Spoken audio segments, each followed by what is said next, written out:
So, Hello.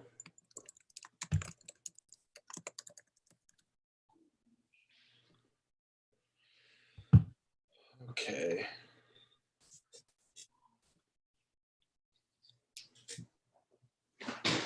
we doing both episodes live or just one? What if we just make it one long episode and All do right. it live? Here's the main reason Do it live. guess that is I'm not as familiar with these two as I am the other ones. Okay. And I remember when we did Nirvana, we got to the end, we're like, I forgot what that song was. And I know I can talk about them both more as a collective. There's certain songs that stand out, but it's more I don't know how you feel, if there's certain things that stand out, or if you're good track to track. I don't know. I've put in a lot of work on this one over 2 days on two albums that I've never heard before. I've listened to them a lot, but I haven't had a chance to. I've been in the car or I've been at work. I've never I couldn't put pen and paper out and write down anything. There's certain things I remember that I like about certain songs. But I don't know. I'm curious how it goes, but I think we could do it all almost in one episode and kind of give people a taste of what Patreon is. All right. And I don't know, this will be an experience for both of us, because it's for the most part. I mean, I knew of the Darkness album, but I listened to it twice every Easter. I put it on, and then I kind of forget about it. Anyway, we can get to that in a little bit here.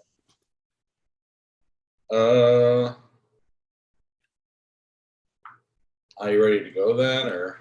Yeah. All right, let's go ahead and go.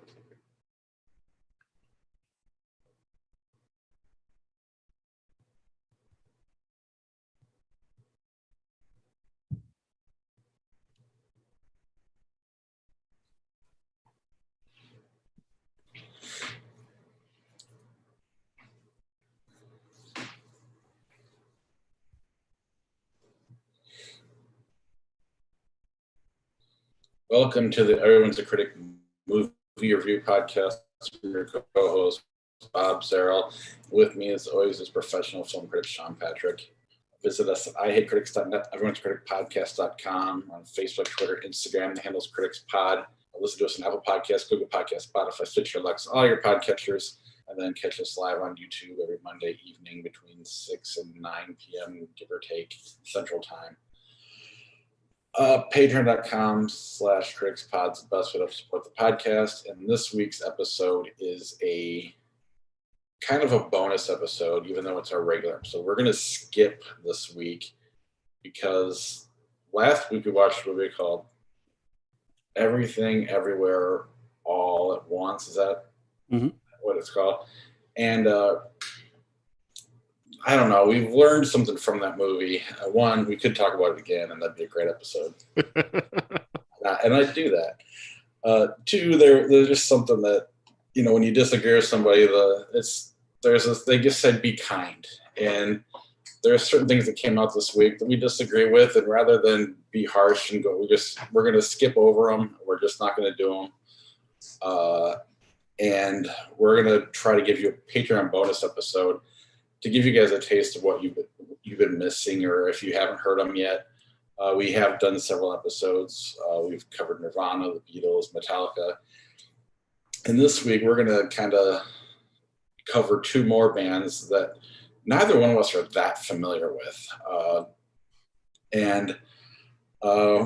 So that's going to be the episode this week. I hope you like it. If you don't like it, then the normal episodes will return next week. But we're going to give you guys a taste of what those episodes are going to be like in the future. And hopefully, as we do these music once more, we'll get more of a groove going, because it's new to us too. It's a different format than a normal episode. But anyway, do you have a preference where we start, Sean? No, not really. I can go either way. All right, then I will share the screen to the pictures I have. I don't know the order they're going to pop up in, and we'll just oh, that's not what I wanted to do. All right, here we go.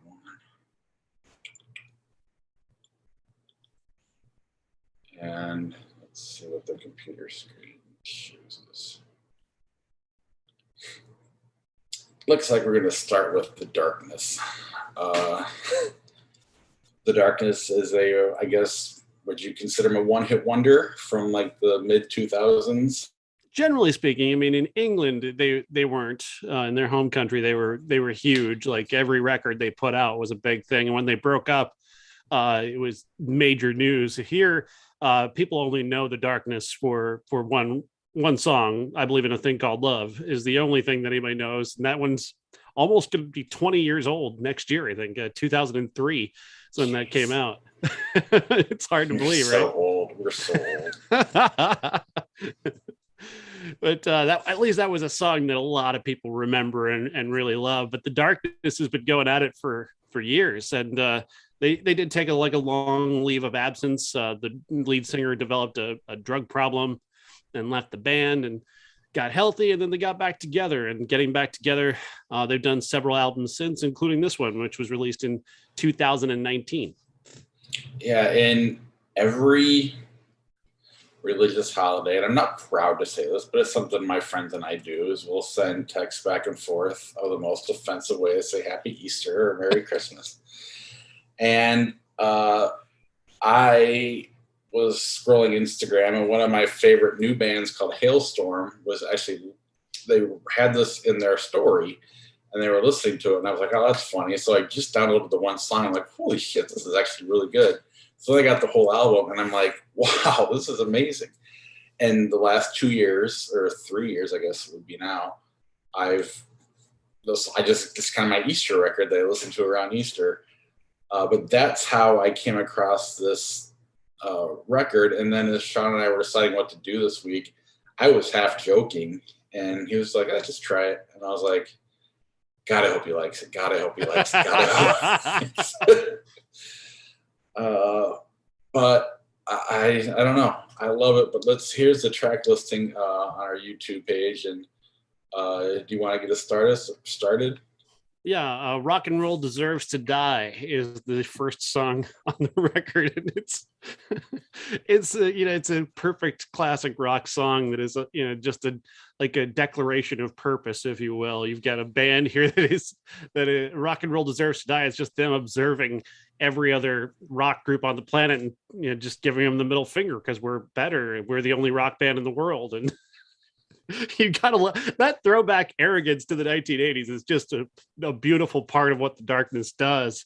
Obviously, I mean, everything else on this record is there is even they're going to contradict themselves a lot later on in lyrically, and it doesn't really matter because again, a lot of it is humor. A lot of this is based on irony and a lot of sarcasm and just a great deal of humor. And that's really what you get throughout the entire record. But then this thing just hits hard. Like the first thing that you hear is just this song coming in really heavy and exciting. The big guitars, the hair metal sound is just gorgeous. And then that lead singer, that guy's amazing. That the notes that he's still able to hit at 47 years old is just it's a miracle.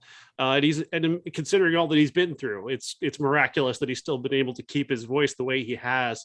He still sounds a lot like he did when he put out I Believe in a Thing Called Love. It's still the same guy. It is still the same. That's still that same sense of humor. But then the band just explodes behind him brilliantly. Oh yeah, I mean it kicks off almost in a Zeppelin-esque kind of mandolin, really kind of a soft intro that then goes into this very, I don't want to call it, it's like Queen meets Whitesnake, level, theatrical yet, standard rock. It's just fun. And I'm not a guy who cares about lyrics, or I don't even really notice them, if that makes sense. I'm very much guitar oriented, or strings in general. I just like hearing that in the music.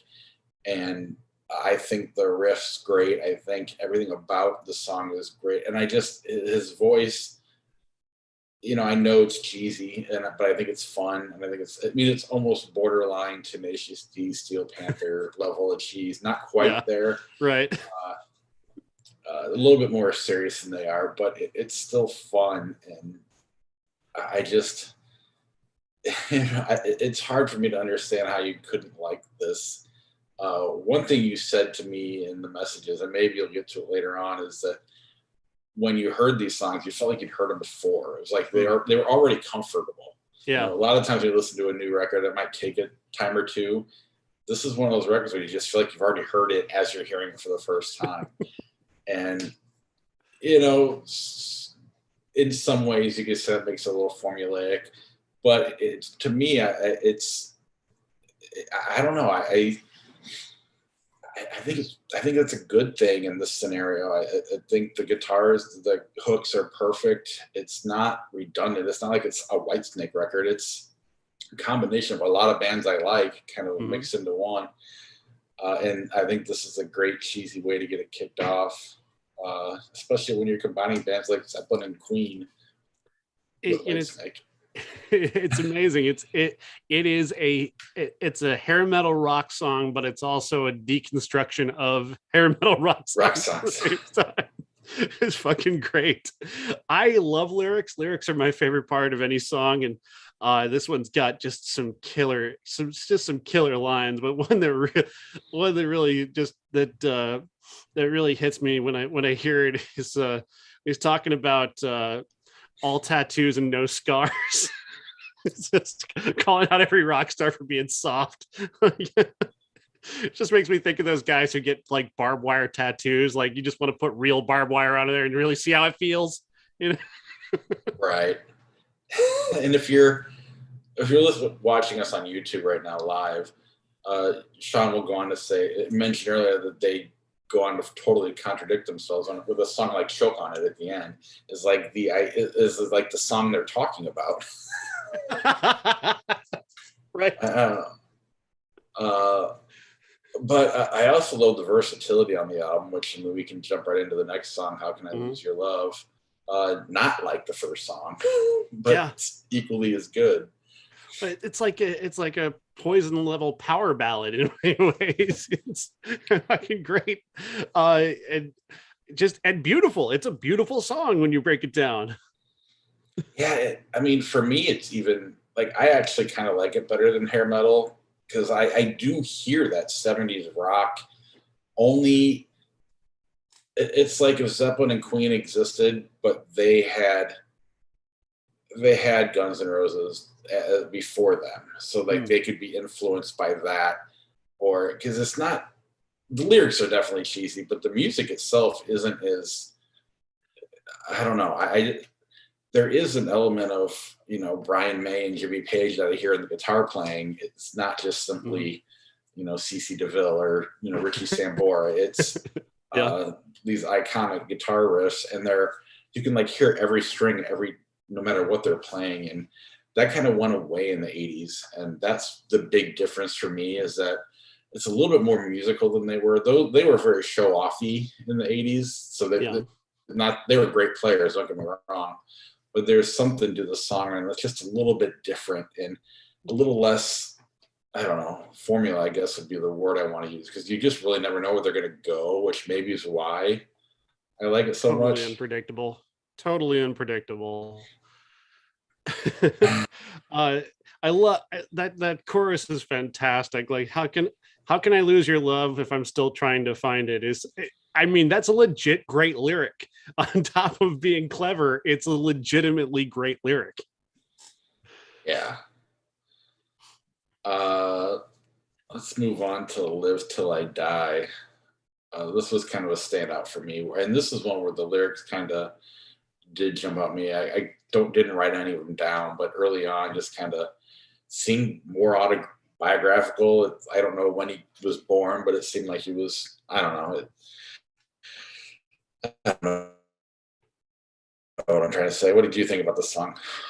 It has got the best hook on the entire record. Maybe second to Heavy Metal Lover. We'll get to that one, but like in terms of a song that just sticks in your head, this is the one that has that hook that is just going to stay in your brain for a very long time.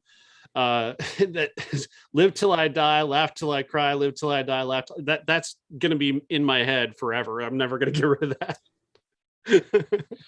Right. The next two are kind of lost on me. Heart Explodes and Deck Chair. Really? I love Heart Explodes. I'm sure I like it. I can't remember it off the top of my head though. This one was reminiscent again. Like I keep going back to the 80s, but like it just felt like just blast of like classic nostalgia. It's very heavy. Like, the idea of like playing rock until your heart explodes. That is fucking great. That vibe. It's both cheesy, but also they pull it off just so well. As silly as it might be, like they always, with the skill that they have, they always bring that cheesy element back around to something, and they sell it to you as rock, and that's talent. Oh, absolutely. And don't get me wrong, when I listen to the record, every time I've heard it, other than the first few times I listened to the song Easter is Canceled, I listen to beginning to end. It's like, that's just what I do. I don't just pick out the song. So sometimes I don't know which one's which. There's certain ones that stick out. I mean, how do you, like Heavy Metal Lover, which we're going to get to, is so obviously what it is. Mm-hmm. And then you have the title track and the first couple. So I know those names. I've just, I'm either in the car or I just have it on. I listen to it a lot this weekend. I listen to it every Easter weekend. I love every song on the record. I just don't always know which one's which when it comes to naming them. So my apologies. No. Heart Explodes and Deck Chair. I've been listening to it all afternoon, so it for me it's relatively easy to recall. Like, and Deck Chair is just the greatest song ever written about a deck chair. Like, there is no song ever that has been a love song about a deck chair, and it fucking works. It's so great. He just sticks to the premise. He's just so sad about losing a deck chair off of his boat.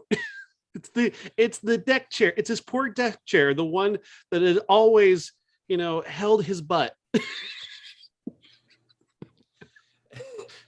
I mean, you can't say this band's not fun. But they know they're being fun, and that's what works with what they're doing. The melodrama of this song, including it, like he includes a French breakdown in the middle of the song, just busts out some French to underline the ennui that is on set because of the loss of his deck chair. And just the swell to the end is so beautiful too. Just, I stand here alone, for I have not a throne. The seat I relied on belongs to Poseidon. She is Neptune's now. Like, the fucking the balls of that melodrama is fucking beautiful. And this is why we're different listeners to this. I mean, I, up until right now, did not know this was just about a deck chair. Because again, it's weird. My friend Corey who used to do the Heavy Enemy podcast, he had some of this TikTok of how this guy listens to music, and you hear the words, the lyrics are there, but the voice is more of its own instrument. And I appreciate the range he's hitting. I don't really care what he's saying. Certain things are fun. Easter is Canceled sounds like it's going to piss somebody off. So that sticks in my head. But for the most part, it's the noises that are coming out of his mouth, not so much the words. So it's kind of fun to hear what these songs are about. But let's move on to Easter is Canceled, because right out of the gate, as a guitar guy, this riff is just badass from the get-go. Yeah. It's, Slash level, it could be on a Guns N' Roses kind of, it's that good of a riff. Turns into kind of a fun little corny rock song, but I love that opening riff, just bluesy and heavy, and absolutely is what drew me into the record in the first place.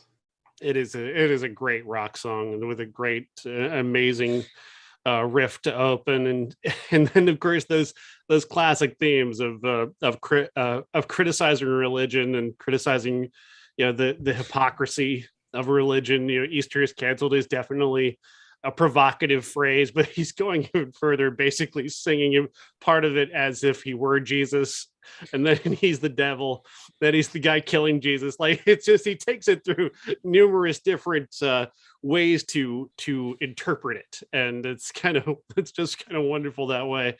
And it builds and builds and builds and just has a big, beautiful explosion in the. It's just fucking fantastic. And I really don't want to oversell the record. I think I'm doing that. But it's good. I mean, it really is I don't know what to compare it to without overselling it, because there's not a bad song on here. You can listen to it beginning to end. There's no reason to skip anything.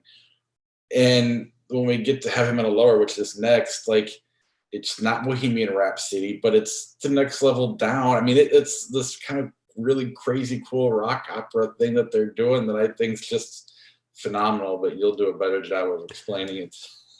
Heavy Metal Lover is my new favorite song.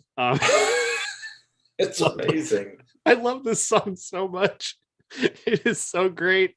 It is a love song sung specifically to a woman who is just the epitome of heavy metal, to the point where he's worried that she might rust.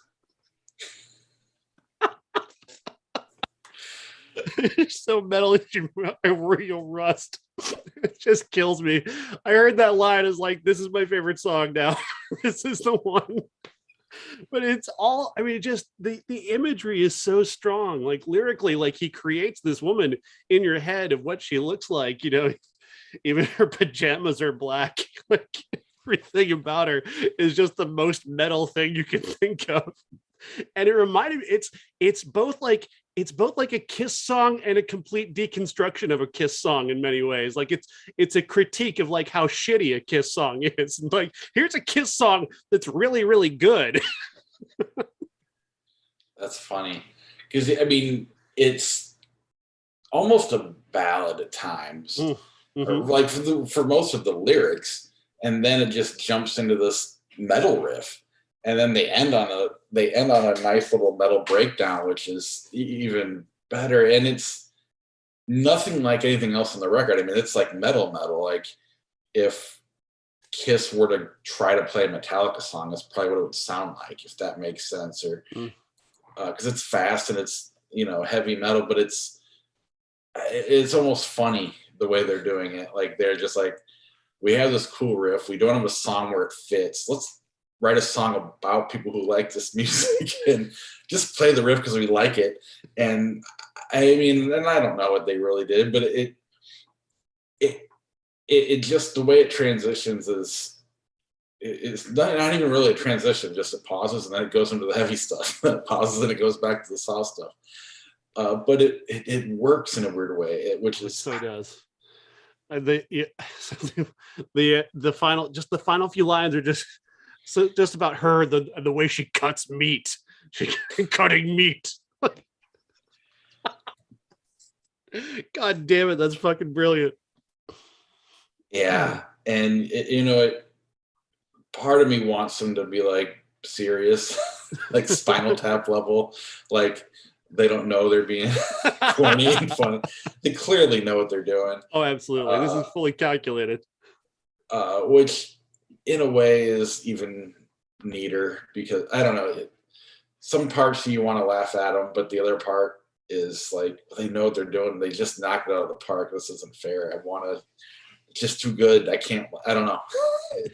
They're fully in on the joke. And that's the thing, is like, they are very, very funny, but also really, really good. Like, the songs back up how as funny as they are, they back up that with like just incredible talent behind it. From everybody in the band, every aspect of the band is very, very good, and they just happen to be very, very funny on top of it. And don't get me wrong, I love Tenacious D and Steel Panther, but one's got Jack Black, so that kind of helps them out, but they're kind of one-note jokes. These are, like Sean said, they wrote a song about a deck chair and they took it seriously. It's not all about sex and the devil and whatever else. It's a wide variety of things, and that's kind of Sex and the devil are in there. Oh yeah, but so are deck chairs. They're more than a one-note joke. Absolutely. But then the transition out of Heavy Metal Lover straight into In Another Life is just two polar opposites. Yeah, In Another Life's probably my least, like if I had to rank it, if I were ranking all the songs, it would probably be at the bottom of my list. Not that but it's not a bad song by any stretch. It's just, it's the most tame, sort of straightforward song on the record. Right. I am with you 100%. And maybe Choke On It's my second least favorite. The next one. Not that there's anything wrong with this song. It's just kind of, it's like you were saying early on, it's the song Rock and Roll Deserves to Die is making fun of. In my opinion, at least. It's very much something that I can see Motley Crue writing or somebody like that from that era. It's the least kind of creative of all this, lyrically at least. I know this is one where they're going for a joke and they're kind of coming up a little bit short, because kind of the sentiment here is kind of what a bitter middle-aged divorced guy would say about his ex-wife, and that plays like, you know, kind of a hack comedian and kind of in a way, and I know that's not what they're going for. I know they're going for kind of, again, like to satirize that idea, but they don't quite get this. They don't quite get there on Choke On It. Yeah, it almost plays like a Steel Panther song versus theirs.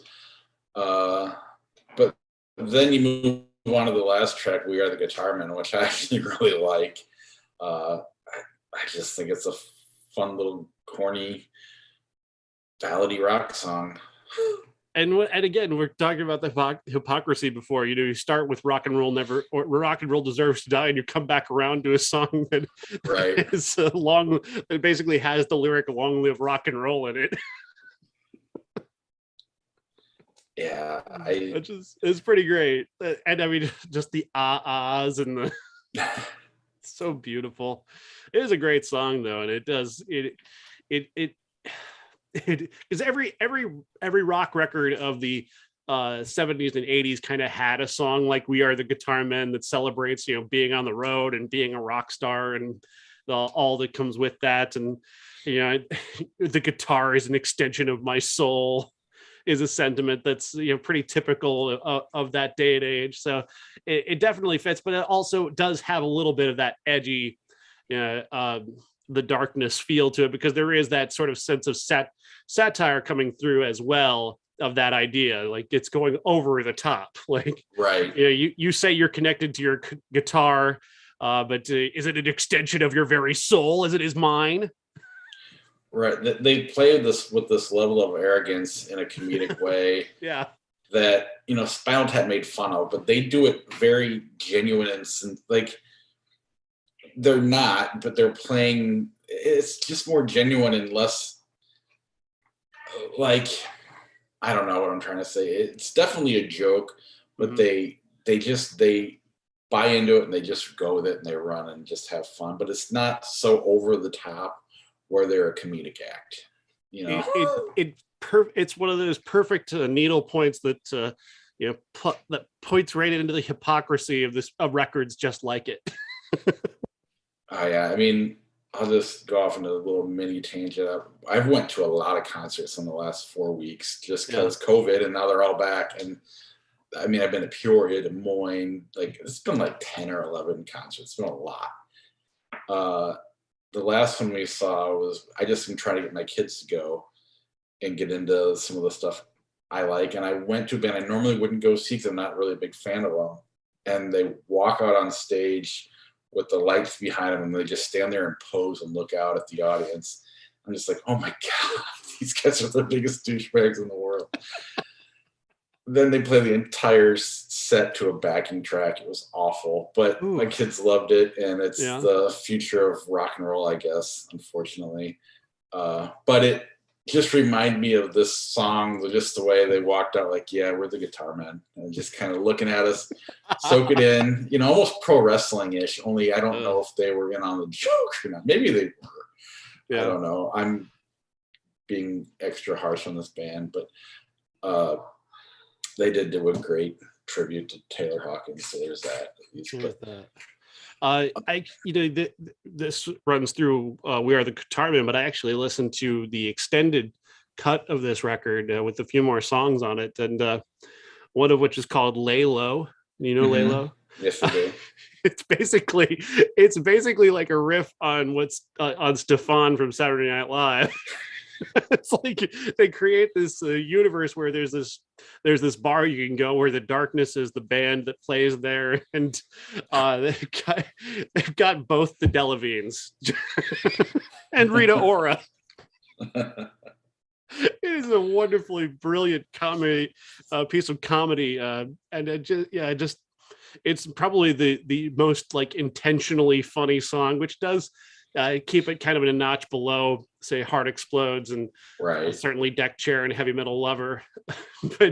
but in terms of just who they are, in terms of expressing their personality and their humor, this one is pretty strong in that way. But simply on a musical level, as a guitar fan, this is a fantastic guitar record for anybody who's into guitar. It is insane to me that I've never heard of this outside of somebody posting on Instagram as a joke on Easter. If this come out in the late 80s or early 90s, I mean, I think this could have survived grunge. It's that tight of a record. I mean, it really is there's no reason to skip a track. It's that good. At the same time, I don't want to be like, it's Appetite for Destruction. It's not. No. But it's the kind of record that makes you feel ashamed for how much you enjoyed Def Leppard in the 80s. Def Leppard, even Bon Jovi or Poison too, you know, like that group of bands, you kind of feel bad when you listen to this, and it's just a perfect like deconstruction of all that they did, like the shit that they took seriously and played up as what their actual lives were. Like this record comes along and just blasts them out of the fucking water. It not only rocks harder than they do, it's just, it takes what they do and does it far better. That's the thing. I mean, I would honestly, and I'm not even being a smartass when I say like I'd put this up against Hysteria or Slippery When Wet or Look What the Cat Drug In or Photo, whatever, Pyramid, whatever I can't remember the name of this, whatever that Def Leppard record was. I think it doesn't have the hits that those did, but as a collective, I think it's a better record than all those personally. Because it's a deconstruction of those records. It really takes those records apart and satirizes and takes the pomposity of those records and the absurdity of those lyrics and gives them an absurd context against this honestly far better technically sounding record.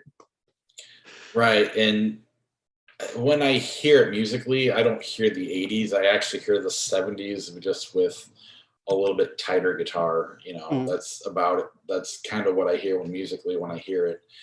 So I can't recommend it enough. I'm glad I'm kind of, now that I've recommended it to one person after 3 years and they've been receptive to it, that maybe I can recommend it to more.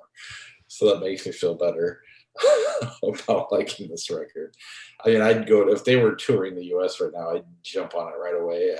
Sadly, I haven't gone and listened to anything else, which is a crime. If I liked this, I liked that first record even beyond the song that they had. I don't know why I don't give them more effort in my music listening. The first record, it's similar to this, but it's like, it also like includes like a little bit of Cheap Trick, a little more pastiche of that power pop of the time. So it's got a little bit of that to it, which maybe might not appeal in the same way as this does. This is a much harder record, I would say, than that one was. Yeah, I love Cheap Trick though too, so that's the other part. I mean, this, like I said, this really does click off. What I love most about music is this kind of genre, the blues. I love the like bluesy rock. I love, the Cheap Trick, which is not so much on this record, like you said, but I do love them. Everything about what I love in rock and roll is caught in this album, and it makes fun of it to my face, and I don't care because they know, but they also love it too. Maybe that's what it is. They definitely love what they're doing. and they just kind of embrace the cheesiness of some of the themes that go along with it. For Easter, when we went to my parents' house, I had to tell my son, can't talk about the devil. Just,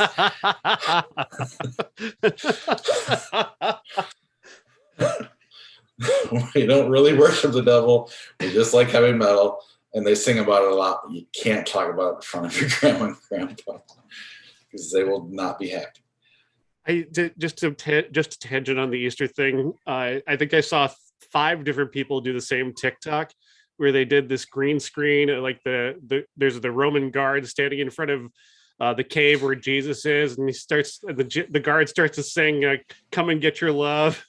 It gets to the part where he says "Hey," and then you hear from the cave "Hey." It's terrible, but it's funny as hell. Why is it terrible? It's just because we've been conditioned to think that it's terrible.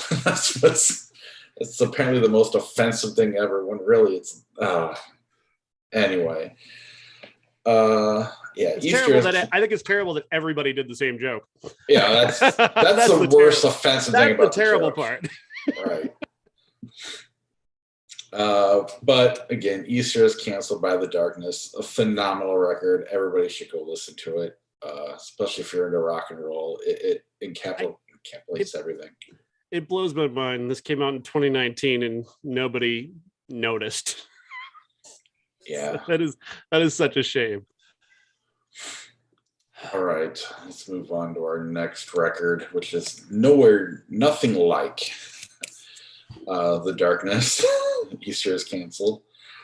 Some similar themes, but sure. But just a wholly original. It's 9 Inch Nails, A Downward Spiral, one of the, I guess, classic, iconic records from the early 90s. Quite frankly, an album that was over my head at the time. And even now, it musically kind of is. As a guy who listens to the music and doesn't get into lyrics, this is definitely something that's kind of beyond, outside my scope of what I like to listen to is. I'm more into the live performance. I love guitars. I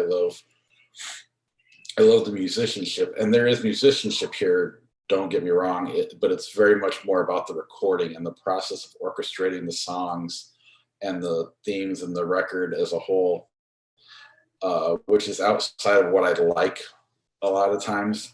That said, I have way more respect for Trent Reznor after release. I mean, I spent a lot of time with this one specifically, which is why I forgot some of the Darkness songs, because I really honestly was listening to it as a whole for the first time this weekend. Same, honestly. I avoided 9 Inch Nails.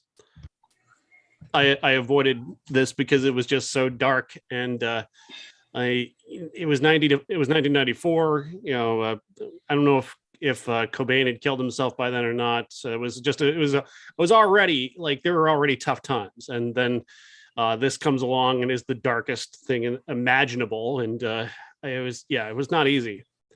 An easy listen. So I avoided it as well till now, basically the first time actually sitting down and listening to the entirety of this record. And what I come away with and is that this is a pretty good indication of why Trent Reznor is a composer now for movies, because this is an incredibly cinematic. What he does here is, a lot of this sounds like it could be the soundtrack of a horror film. If you wanted it to be, you could create. This is probably more frightening than most horror films that you and I have to suffer through. There are a lot of terrible horror movies in the last 27 years that don't match the kind of horror that Trent Reznor is capable of delivering in this record. In a lot of ways, it's, we see those movies where like, that was great, I don't ever got to watch that again. Requiem for the Dream. And this isn't quite that, because I mean, I know Closer, everybody knows Closer, Hurt. There's songs in here that I just know, and I don't dislike them, I never did. They just weren't my go-tos. But if you really spend time with this, this is a depressing as hell.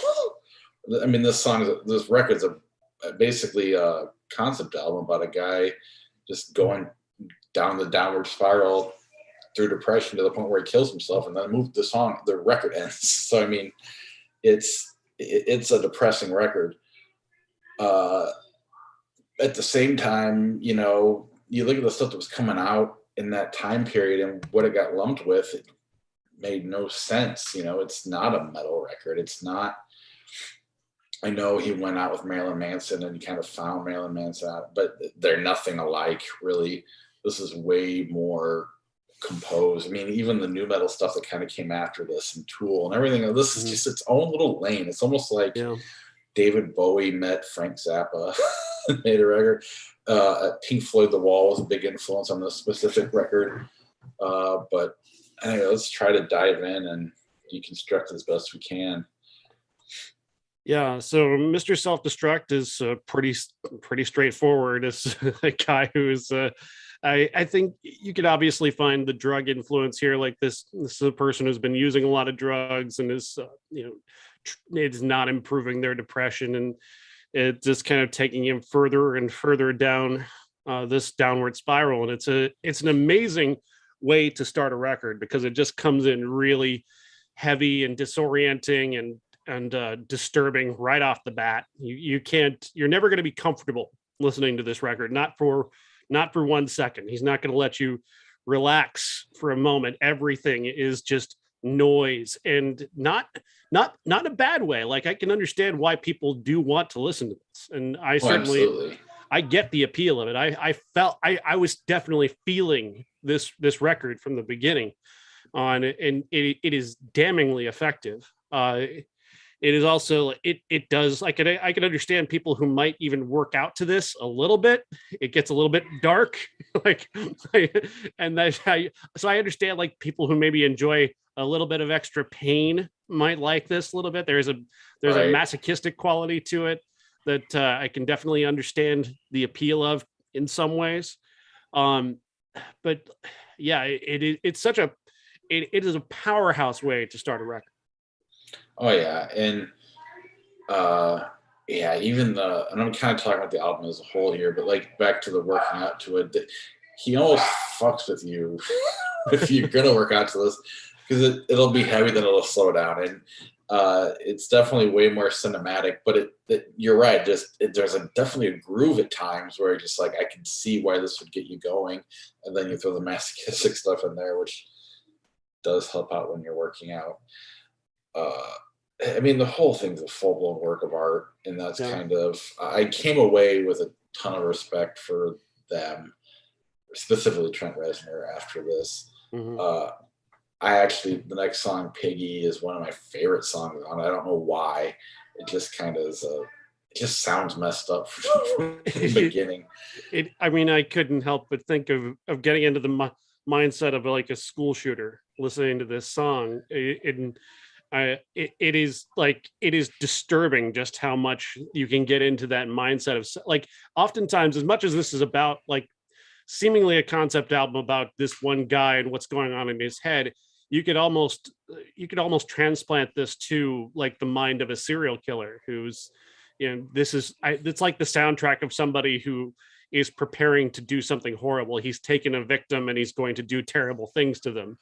And to evoke that mindset as this does, which I think we'll get into in the next song, but there's so many weird things about this song.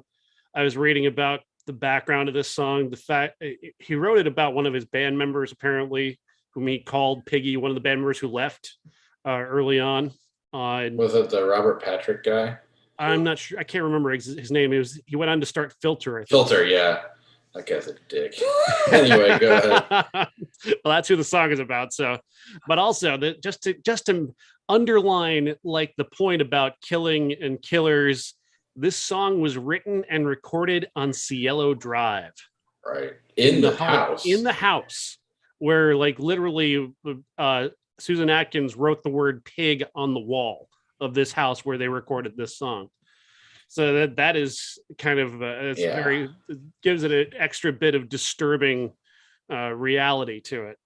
But then just the way he Well, did says that lyric over and over again, nothing can stop me now because I don't care anymore. It is haunting, haunting.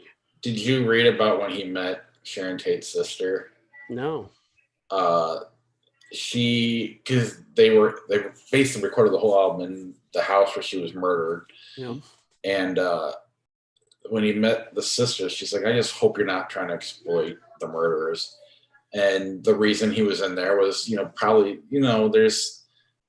there's a part of us as humans that just gets into the culture of America and things you see on TV. And I think he was just interested in it seemed cool. And like, I was in the Manson house and blah, blah, blah. And then he met somebody who was affected by it. And it was just like everything that seemed neat about what he was doing just hit home really hard. And I think it might've been after they were done.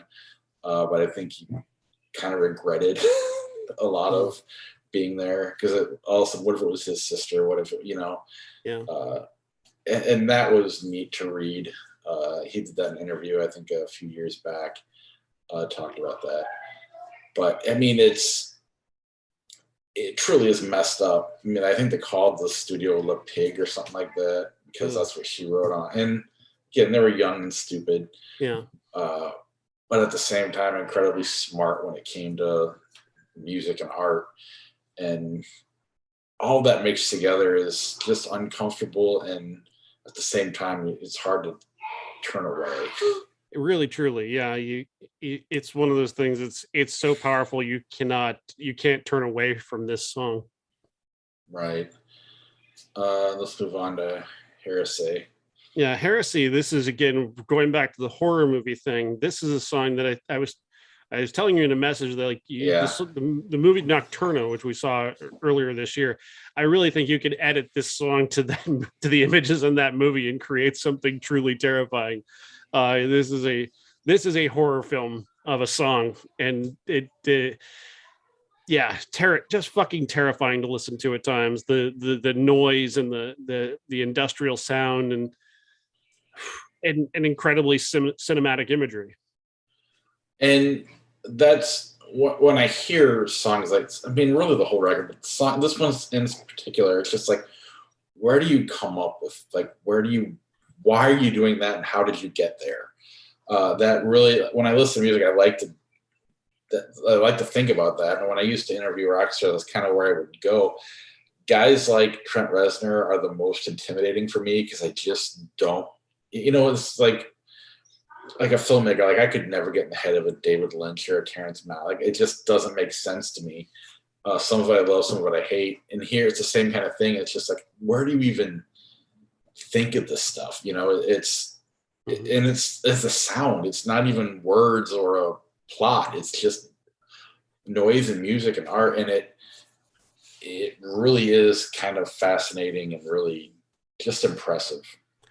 You can sense the composer and Trent throughout. The way he uses different sound, the way he's trying to bring different sounds to bear upon what he's creating is that's definitely the composer side of him. But then you get a lyric like "God is dead and no one cares," and just shout that over and over and over again.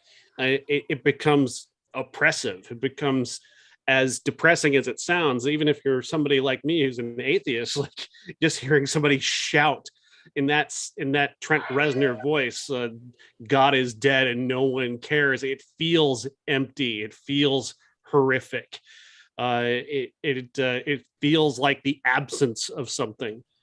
Well, out of context, if you write it on a piece of paper, it's just corny. It just sounds lame and metal. But when you hear it in context, I mean, literally, the Darkness just said it. Like, they said the exact same thing. Right. But when you hear it within the music, it really drags you in. When you give this album a chance, and I totally get why it was as big as it was at the time. I was like, one hit on it was a big deal. But yeah, Heresy's one to really a standout on the record for sure. Just sticks with you. And really, the next four, the next three songs flow together really well. March of the Pigs is I guess it was a single. I never heard it until this week, but this one's a neat song where it just kind of shifts gears. It's very upbeat, and then it just stops with a little piano beat, and then it goes back into this upbeat groove. I just found it neat. Mm-hmm. The lyrics again are very, a lot of times the lyrics, and they don't really matter. They're kind of deeply buried within the song to the point where sometimes you can't make them out. But when you do make them out, again, he finds ways to just to disturb you in a way that is very much, again, I keep going back to the serial killer motif, and it feels that way to me when I think of this, and I think about images from, you know, really great horror movies like this. This one has one that is just man, stains like the blood on your teeth. That's right on my bone. That's just the metal on bone, like bite, chew, suck away the tender parts. Fuck me. Yeah, but even the doesn't it make, is this a song where they stop with like doesn't it make you feel better? Oh yeah. Mm-hmm. I mean, this is also like this very Bowie moments in here. I don't know. I love the way it messes with you, where it's hard, fast, slow, stops, calm. It's less than 3 minutes long. Mm-hmm. It's a quick song, but it's one of the more effective songs on the whole record, made of effective songs. Take the skin and peel it back. Now, doesn't that make you feel better? Fuck! What the hell? Yeah. But the distortion that leads up to that little break, doesn't it make you feel better? I mean, it really does feel like a serial killer toying with a victim. Like, that's the way it sounds to me. Yeah. And then obviously you got the huge hit Closer, which, again, another one you take out of context and all you hear is I want to fuck you like an animal. When you listen to the song, it's a totally different song. It's interesting to me. I was just kind of having this conversation with somebody else about Closer, and when you really dig in, and I'm going into the lyrics again because that's kind of what I do, and it reminds me of something like an incel would say. Like, this is what an incel thinks sex is. Like, what it's like, and women are bad because you let me violate you. Like, sex is me violating you. You let me desecrate you. You let me penetrate you. Like, and his feelings are more important because he breaks himself up inside. His feelings are more important than anybody else's. His pain is more important. And then I want to fuck you like an animal is like, that's not love. He just wants to fuck. He doesn't care about this person that he's essentially almost forcing himself upon. It really does have that feel of somebody who who lacks the ability to understand tenderness and what love should be, and that's what makes it so distinct and so effective, is that mindset. Because I don't think that's who Trent Reznor is, but he effectively brings that mindset to bear. And then you've got the music is so different from that, because the music is almost inviting you to relax into it a little bit without understanding what it is you're relaxing into. So in that way, it's almost a dark comedy in a way. Right. It's almost like he's talking about an egomaniac or narcissist, but they never realize they're narcissists, but he's singing as if he is one, but he knows he is. I don't know. It's hard to. And then musically, it's, again, like nothing I've ever heard before. At the same time, insanely catchy. It's such musically an ear pleaser, but full of like, where did you come up with this? Like, what's the riff? Where did you begin on the song? How did you know when it was over? I can't wrap my head around what he was doing here, and that just makes it more intriguing to me. And then the way it just bounces right into the next song, Ruiner, with this awesome drum beat. which is probably the most standard thing, most normal thing on the whole record, is the drum beat for the beginning of the song Ruiner. I love it. I love the way it transitions right out of that weird ending of Closer into this new song. It sounds nothing like Closer, but they play over each other for a bit there. That's why it almost needs to be listened to beginning to end versus just picking out songs. I love the way it flows. It's weird like that. They're like, it doesn't do it all the time on from song to song, but like in the middle, they just sort of let the songs run together from Closer, Ruiner, The Becoming. They sort of all don't have an ending. They just flow from one to another as if they're telling the same story, even if they're not necessarily telling the same story. Right. Well, I think it's supposed to be like similar to The Wall, the way it just follows this guy through this path of self-destruction. But I didn't dig into it too far. I just kind of saw that was what it was doing. But where are we at? The title of this song, just Ruiner, is such an evocative title. Like, it tells you so much. And just like, Ruiner is not a word, but like, to ruiner, like, it's so evocative just as a title. But then you get kind of a sense of he's what he's ruining right by listening to it. The lyrics are very, again, a lot of it is very incomprehensible, buried within that huge sonic industrial noise that's being created. But there's still plenty of things that stand out. The ruining of innocence, the ruining of purity. He's the ruiner. Again, I keep going back to the serial killer thing, but again, I do feel like there's an element of that to it, and I think it's kind of brilliant in that way. It is incredibly cinematic. Well, and that's the thing about, I mean, between a narcissist and a serial killer and someone who's self-destructing, they all kind of have a similar mind. I mean, they're almost they're sociopaths. I mean, they don't. I think they do kind of run together. Even if he's maybe talking about something else, the way a serial killer's mind works is similar to the way that the character he's talking about in these songs works as well. Versus, I mean, I think there's a lot for us to bring to it. It's that I don't know what the word I'm looking for is, that open to interpretation. But I think he captures so much within what he's doing that it allows us to bring what we want to it as well. It's that open-ended. It's effective. It's disturbing. It's incredibly memorable. It's remarkably constructed. The construction of each song is both. It captures the feeling of chaos without actually being chaotic. Like, you can sense the sound that Trent and the band are going for, and what they're hoping that it will sound like, the sound that they want.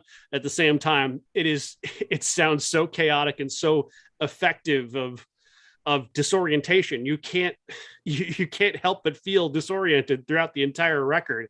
And it's a sort of compelling disorientation where you're constantly reaching for something that sounds familiar, or something that will allow you a moment to relax and breathe. And it comes and then it goes, and then something else comes in and disturbs you all the more and moves you on to the next thing.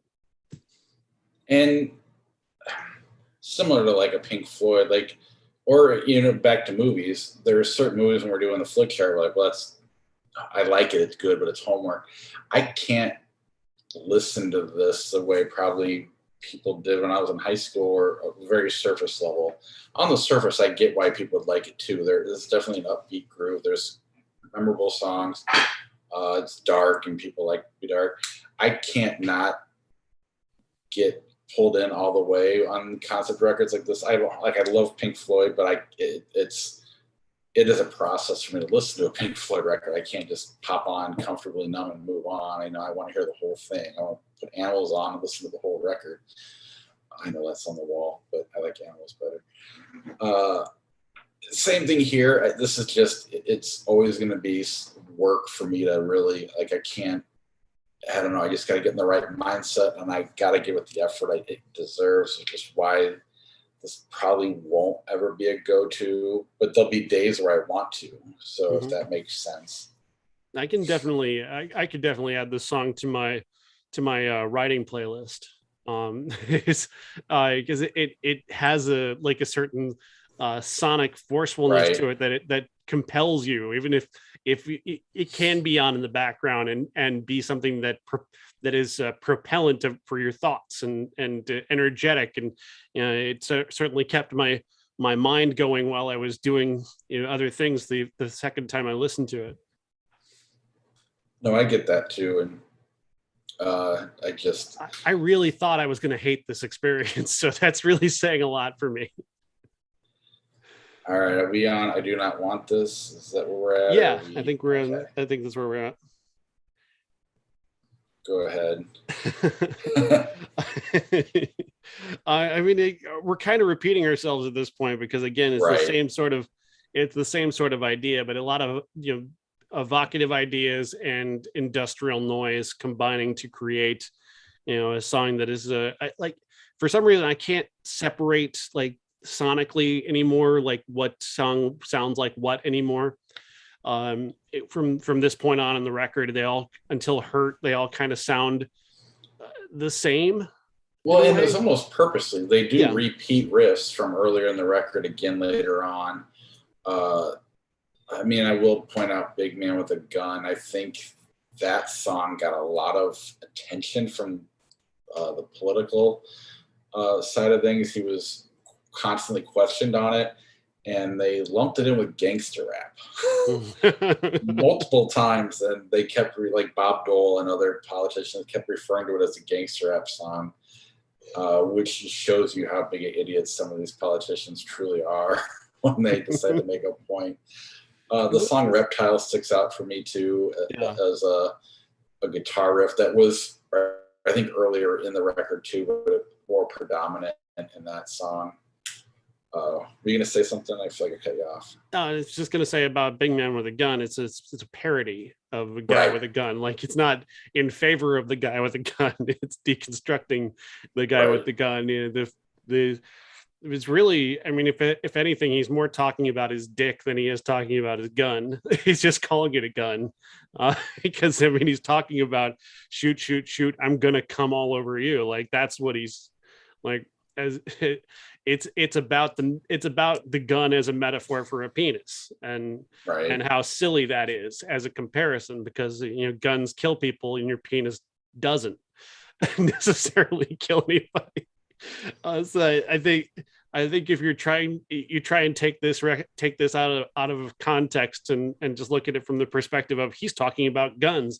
You really you sound like a conservative talking about Born in the USA without actually listening to it. Right. All I can think about is Love Gun from Kiss. Just nowhere near as impressive as anything on this record. Oh man, I fucking hate Kiss. I try to like Kiss. I'm actually going to a show where Nine Inch Nails and Kiss are playing at the same time. Not the same time, but the same festival later on this year. And I've never seen Nine Inch Nails. I'm very curious. Like that's the other thing is when I hear this stuff, I'm like, what are you playing? Like, how are you doing this on stage? But I'm totally fascinated because I know. I mean, they're the headliner that night. I think Kiss headlines another night. A lot of the times when I was looking for because I was trying to find this on YouTube because I don't have any of the music streaming services. So anytime I listen to music, I'm listening to it on YouTube with ads, which is a weird way to experience this record. But nevertheless, I was trying to find like cleaner versions to hear the lyrics better, and so I listened to a couple of live versions, and their live performance is fucking incredible. Yeah, I'm very intrigued and can't wait to really check it out. And I don't know, we weren't even going to go to that festival again. Every September we've gone, we were going to not go this year. Then it was just like, never seen Nine Inch Nails live. There's a handful of other bands I hadn't seen live. And it's like, I gotta do it now. You want to fast forward to Hurt at this point? Or do you have more you want to talk about? I mean, there is something to be said about the downward spiral, which is basically what some have theorized that this is the the supposed seeming attempted end of the main character of the story, the guy who's Right. on the downward spiral, literally.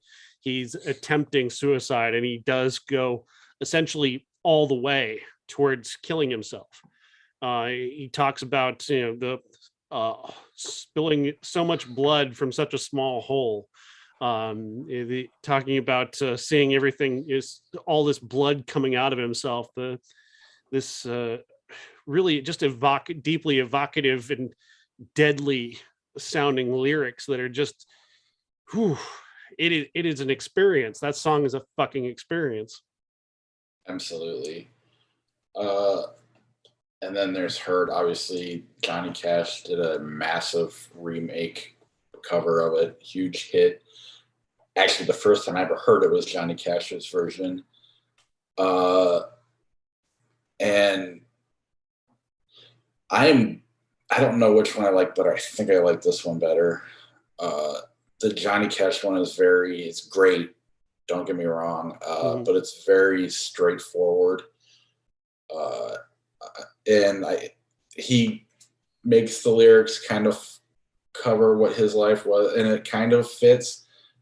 But when you hear it in context with this record, and then just kind of the out of tune noises he makes on purpose in this song versus the straightforward guitar part that's in tune versus the out of tune thing he does here, just musically, it hits you just as hard as the lyrics do. And I think I like this version. But I mean, this is a remarkable song. Yeah. I wear my crown of shit. Like, that's evocative. That is a powerful fucking lyric. And again, out of context, it's lazy and stupid. But when you hear it within, you know what I'm saying? I mean, if you just saw it on a piece of paper, you're like, what the fuck? Who, does a kindergartner write this with the bad parents? But when you hear it with the music and the way it just... In the context, yeah. It hits hard. And I don't know.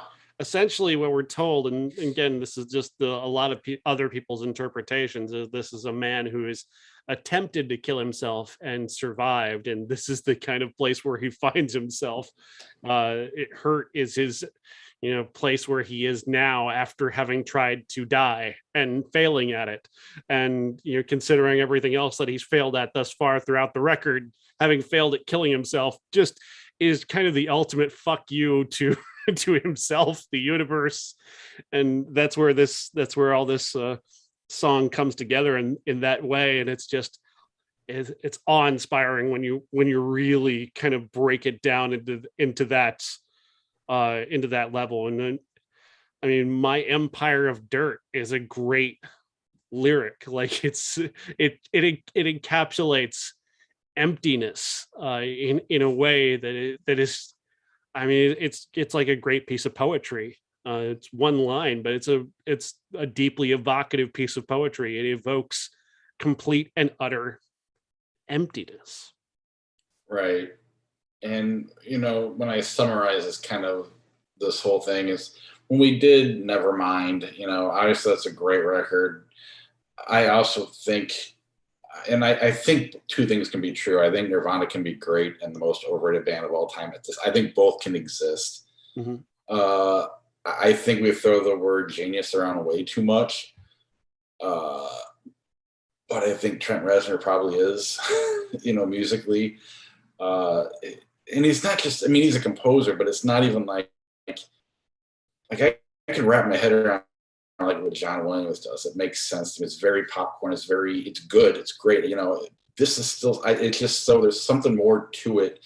There's a more musicianship. There's a depth to it that that's maybe it is, maybe beyond's the right word for me, that I just can't, where do you even think of this stuff? And I just, to me, that is just the ultimate sign of respect for, at least what I think of as an artist or a musician.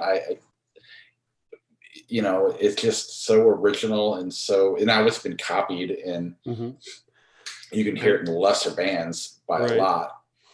But I'm so impressed with what he's accomplished and created, more so than a lot of other artists, especially for him to go into do a lot of the David Fincher movies, and remarkable scores, Oscar-winning scores. Just amazing. In many ways, this is like the soundtrack to a movie that doesn't exist. There's definitely a movie being made here in your mind as you're listening to this record, and every song, whether it connects, story wise or not, feels like it's telling a story. It feels like it's underscoring a story that is occurring somewhere. You feel like you're inside the head of someone who is losing their mind in the most disturbing and unstoppable way.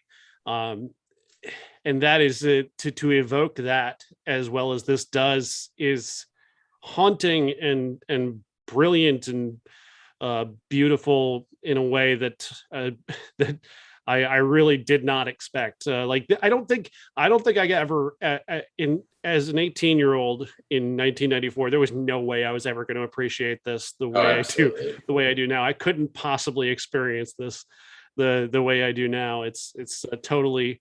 This was way over my head in 1994. I was barely grasping Nirvana.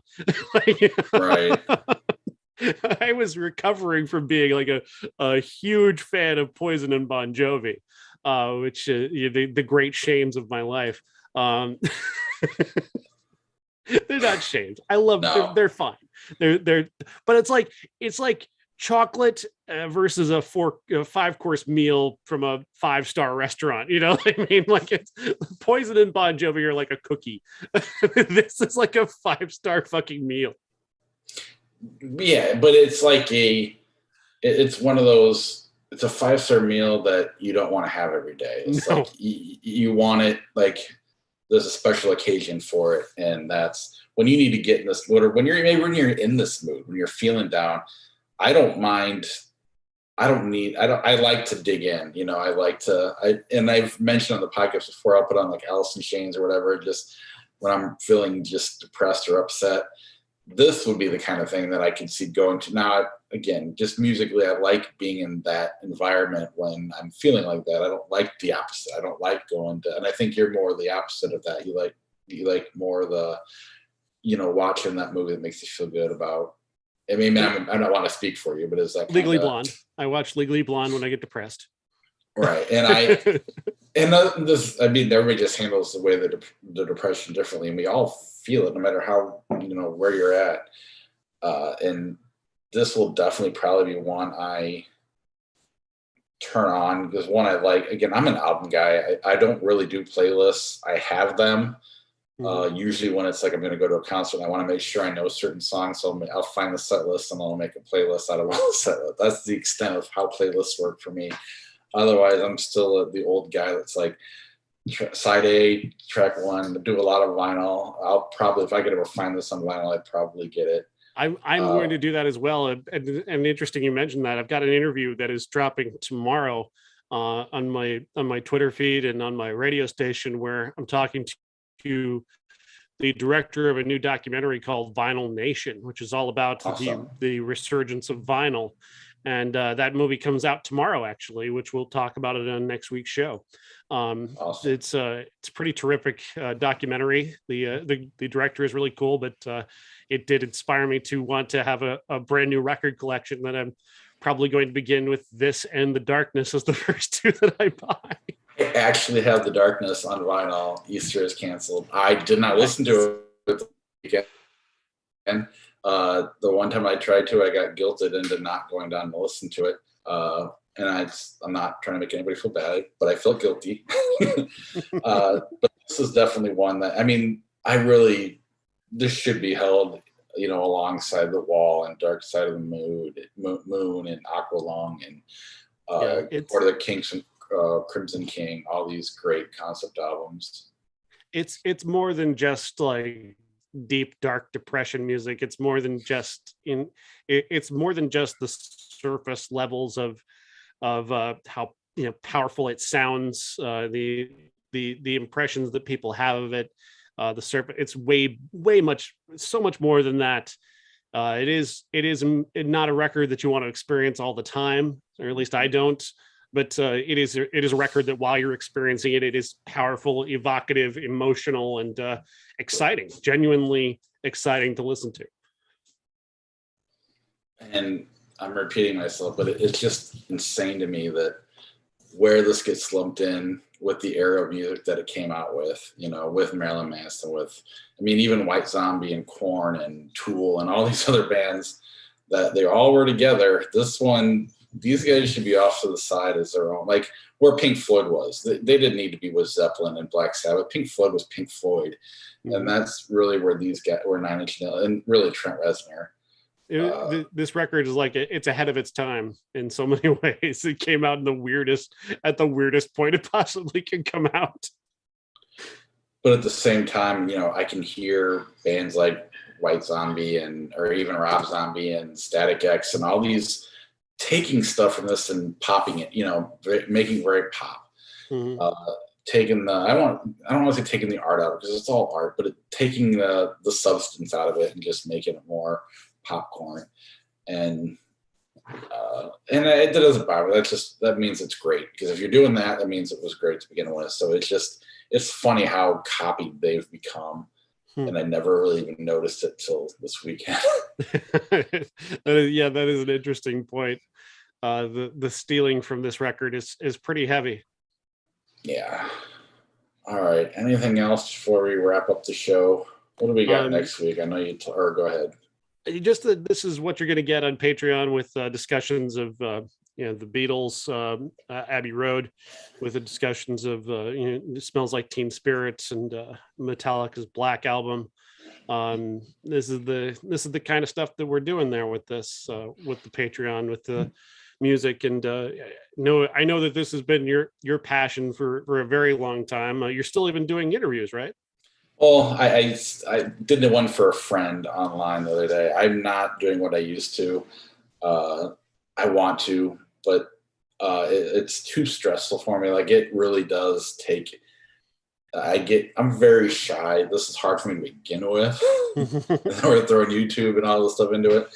It's definitely challenging my comfort zone. But at least here, we've been doing this a long time. We have a chemistry that works, and it makes me more comfortable. When I have to bring in somebody I've never met, sometimes like heroes, I just get beat up all day long. Now, when I'm done, I'm higher than you could ever be. Mm-hmm. But getting there, it takes so much out of me. And with the way work has been, I can't do it like I used to. And I just can't. It'll kill me if I keep doing it. It really does. I am way too timid and shy to. It was good for me because it definitely pushed my comfort zone. But now, just with all the other stresses I have going on, I can't do it anymore. And quite frankly, this is the kind of, like, a Trent Reznor would be where I'd want to go, because they're the hardest to interview, because I can't wrap my head around them. The prog guys, I can't wrap my head around what they do. Mm-hmm. But yeah, this is definitely a passion. And if I had this shot to ever talk to Trent Reznor, I'd try to find a way to work it into this podcast, because I'm not a movie guy, and I definitely would take it. But it's not what it used to be. But no, I love doing this, and we have been trying to. The first three were kind of comfort foods. I know Metallica really well. You're familiar with that record. We both knew Nirvana enough, and the Beatles, that was an easy one. Now we're trying to just go outside our comfort zone to listen to two albums you'd never heard before. And I really dug into Nine Inch Nails for the first time ever. We'll probably want to show each other things. We'll want to go outside our comfort zone. There'll be a lot of variety of what we want to do, between maybe doing something from Madonna or Lady Gaga or or whatever. Going the gamut. We're not just going to stick in rock. We're going to try everything. Mm-hmm. But patreon.com/criticspod if you want to hear it. And we're also interested in what, if you have stuff you think we should check out, we'd be willing to do that as well. I think I don't know how Patreon, I've never posted on our Patreon, so I don't know how that works, but you're going to post a suggestion post where people can maybe suggest records to do. Yeah. Or we could just do it on our regular social media to try to get you to go to Patreon. Cause that'd be the other thing is we'd like to get more supporters over there. And I think they're just a fun, new, original idea for us that's outside the norm. Whenever we both have time, we try to make sure we knock out one of those bonus episodes. So, we'll put on Twitter and Facebook and see what you say, see what you want to hear, and hopefully it'll get somebody to go there and check out some of these episodes. Even if it's just for a month or two, it helps us out, and it's something new for you guys to listen to. I've been sidelining as a music critic a little bit here and there. I do mostly singles reviews of the biggest song of the moment. I've written about Justin Bieber. I've written about Post Malone, John Legend. Whenever they're putting out singles, Kelly Clarkson. I did one. 21 Pilots, but never. This is the only time I've ever done full length albums, because albums don't seem to exist much anymore. Although thankfully the vinyl revolution is making that change back to full length records, where it's 9 to 12 songs again, which is pretty great. I'm happy to see that. And vinyl has grown to more than $42 billion in the last year, where it was down to under $1 billion 20 years ago. Right. I think there was 1 week a couple of years ago where vinyl actually outsold downloads. And maybe that's been more. I don't know. I haven't paid attention that much lately. But yeah, I have I don't have a massive record collection, but a collection nonetheless. And I'm going to have to definitely look for the Downward Spiral to add that one to it. Mm-hmm. And then watch Wizard of Oz at the same time and see if it works. See, I was going to sync it up with 7. What we should do is like Requiem for a Dream. I think that's like the ideal. See if they match up. Right. I fell down a little rabbit hole the other day of watching they were doing a debunking of the Pink Floyd Wizard of Oz thing, and they pointed out that if you sync up Dark Side of the Moon with Paul Blart Mall Cop 2, it matches up just as well as with Wizard of Oz. That's the thing, is that's kind of what I always thought. And I've even heard that when they made WALL-E, they tried to sync it up with The Wall. And there is I know people that have watched that and it works. And whether they did it or not, it would be easier to do that than for just Pink Floyd that I think maybe not. I don't know. But I could totally see why something like Money would make sense with a lot of things. Somebody just happened to be walking when that little bass riff goes in. Mm-hmm. They must have done that on purpose. Sometimes there's this things called coincidences. Yeah. I mean, the idea that they're correlating Money to the Wizard of Oz going into color in that moment, because that song comes on when it goes into the color of Oz. Money, they spent money to colorize the black and white. Right. It kind of bit of a stretch. Right. Doesn't really match the story, does it? No. But when you have cinematic bands and artists, they tend to line up with cinematic things more often. And that's why I could see probably if we ran 7 or Requiem for a Dream, there would be times when we're like, holy shit, that really, I guarantee it. Yeah. All right. Mother would be another one, maybe. Yeah. Yeah. Anything else before we wrap it up? No, that's all I got. All right. We will see you next week with our regular movies. What do we have next week? Do you remember? The Northman. Northman, that's right. And The Unbearable Weight of Incredible Talent or something. I can't remember the title of it. Nick Cage's new movie. Oh. Yeah. Both of those in the same week, plus a documentary on vinyl. It's like somebody's being nice to us after what we went through this week. and the best part is, like, I don't have a baseball tournament, so there's no, like, I could actually probably get to a lot of these things. I'm not as busy, so it's perfectly lined up. And my wife wants to see The Northman. What the hell's going on? Everything's lining up perfectly. This is The universe is doing it. I think the universe saw me not going to the Dumbledore movie and said, you know what? Good for you. Here's a gift. You get a Robert Eggers movie and new Nicolas Cage. Well, and let's not forget, literally a week ago, possibly the best movie of all time we just saw, right? Or, right up there. It's been a good, was that April? Or is that March? I don't remember. I don't remember now. It's been a good couple weeks. Yeah. And then even the way this kind of came together was pretty seamless. Mm-hmm. We just kind of agreed instantly on what we wanted to do. And that was really easy. All right. I can't wait till next week now. I'll see you guys then. All right. Bye. Yep.